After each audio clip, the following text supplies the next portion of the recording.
Hello and welcome to Grindslime TV with me, your host Aaron.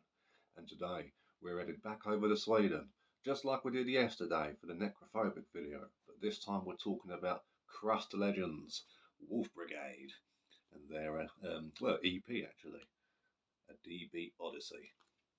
Now this is an absolute banger. I know I say that about all the albums I own, but I only buy bangers. What can I tell you? 6 songs, old school looking back there. Look at that. Bullets and shit. Can't name the songs very well because they're all in Swedish, as are the lyrics, so don't know what they're about. But if I know my D-Beat bands and my crust punk and my hardcore, it's probably hardships, brothers, people who used to be brothers, slagging off other bands maybe. But who knows with these guys? Love that artwork as well. Look, got a little zombie up there. He's having a little sit and a look. He's having a great time. Now this was meant to originally be a 7-inch, but it was just a smidge too long to fit on, so it got turned into the 12-inch that you see before you. Lyrics there, so anyone who speaks Swedish, fill your boats. And you got the artwork there in black and white. Have a little look at that in different format and colour. Oh yeah, a little bit over there too. Oh yeah. So lots of stuff going on there. Pretty cool, pretty cool. So yeah, so this was then put onto a 12-inch. It was put out by Havoc Records. But my one gripe with it is that it's 14.5 minutes long, which is absolutely fine. Just a standard black vinyl, so nothing exciting for you kids who love colour. This is what it is. But I feel like they could have put all 6 songs on just on the one side. Instead, they've put 3 on one, 3 on the other, and it's like, so I'm changing it every 7 minutes. What are we doing? They could have easily fit all that on one side and maybe had a really nice etching on the other. Like maybe they could have etched something like that on the other one. You know, or one of the various coats of arms Wolfbrigade like to use amongst their releases. But it is what it is, and it's a great, great record. I've not heard everything by Wolfbrigade, but this is definitely one of my favourite outputs of theirs, along with Progression Regression. Fantastic album.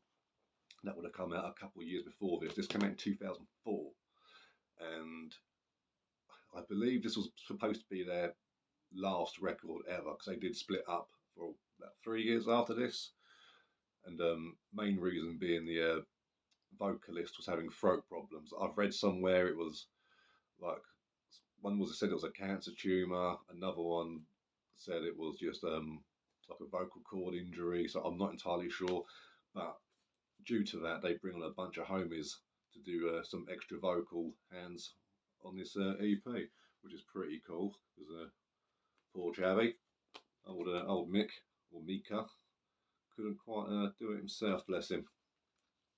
But they're back. Like I say, they came out a few years later, and they've been releasing albums and EPs since.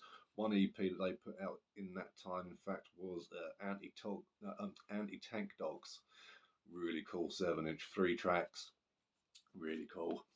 But back onto this EP, 6 songs, all of them are wicked, and straight from the start, it just kicks you straight in the teeth. Steel toe caps on. Ooh, yeah, the way we like it. And it's got a huge sound as well. Like, it is big. Like, you can hear every single instrument and whatnot cut through, but it's still a very raw recording, which is just fantastic in my books. You know, it's got its imperfections in the sound, which just makes it even better, because who wants polished crust punk? You know, I fucking don't. What is this? Now, if you're into their stuff I was showing like the other week, like Disrupt, this isn't quite as raw as that. This is a bit more melodic, you know, as Scandinavians I want to do. So it's got some pretty cool like leads on there, but not to the point where it's like pretty or anything. It actually has quite a good sense of urgency throughout. So I really like that. It's like it's like facing the tide, you know. So it's really cool. A lot of attitude about it. It's like, if you're into like that anti-Semex, you know, this will be your your bag, especially into the later stuff. But other bands that I like are similar to this, like Dysphere, they're really cool. Because yeah, this isn't like a metal album by any stretch, but it is metalized like a little bit. I'd say like 15% metal, 85% just straight up crust punk, like some nice little cool melodies here and there, you know.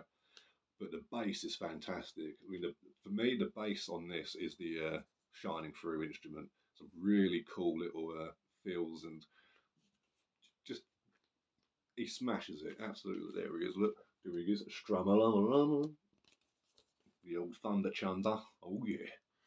But yeah, everyone's great on this album. It's got a very sort of rock kind of swing to it. Only a subtle one, but very sort of very Motorheadish in places with that. But it's got a really cool sort of Swedish distortion guitar as well, the old HM2, but not to the point where it's just drowning in it. Like this isn't cloning anything. I think it's just got a nice subtle amount there with the rest of the sort of straight up distortion, but we're not talking like scooped mids or anything. Just like heavy, very rounded. Just like I mentioned, like just a huge sound about it. Like this is 15 minutes of absolute violence, and for those of you who are into that, like imagine like not musically but sound wise, I'd say just with like this sort of aggression and gravity of it, I'd put it up there next to like say Seven Survival by Autopsy. You know, that very rounded bass, horrible guitars, there's nice punk drumming sort of thing. So, like I say, it doesn't sound like it, but it's sort of reminiscent of that just all round kind of clunky, disgusting heaviness. So, there you go. A D-Beat Odyssey by Wolfbrigade from Sweden, from Havoc Records. Definitely worth checking out. The whole thing's on YouTube. And yeah, just enjoy it for what it is, which is awesome. So, take care. Until next time, think of a new sign off, I suppose. Yeah.